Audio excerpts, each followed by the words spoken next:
Teachers of Reddit, what's the most creative excuse a student has given for missing homework? Okay, so I've been teaching high school English for 7 years now, and I swear I've heard everything when it comes to homework excuses. But this one student, Jason, from like 3 years ago, he was on another level with his excuse game. This kid was smart of but just hated doing homework, which like same TBH.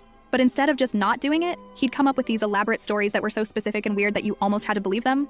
Anyway, one Monday morning, Jason comes in looking actually stressed, not his usual chill self. And I'm collecting the weekend essay assignment that was worth a decent chunk of their grade. When I get to Jason, he looks at me all serious and goes that he doesn't have it.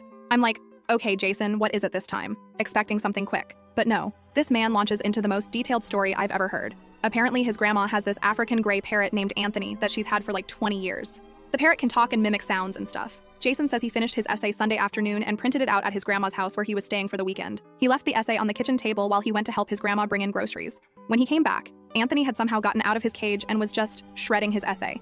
Not eating it, shredding it, methodically, into tiny pieces. Jason said he tried to save it, but the parrot had this weird vendetta against his homework specifically and destroyed the whole thing before he could stop it. He said he tried to reprint it, but his grandma's printer ran out of ink, and he didn't have his essay saved anywhere because he'd written it on his grandma's ancient desktop computer that crashed right after he printed it. I was like, sure, Jan, this is next level even for you. I told him he had until tomorrow for half credit. After class, he actually came up to me looking genuinely upset and was like, Ms. Elise, I swear this actually happened, I'm not making it up this time. And pulled out his phone to show me a video his grandma had apparently taken of Anthony the parrot sitting on the kitchen table surrounded by tiny shreds of paper, looking smug af. I was still skeptical because, like, it could be any paper? So I told him I'd need more proof. The next day, this kid comes in with his rewritten essay and his grandmother. His actual grandmother came to school with him.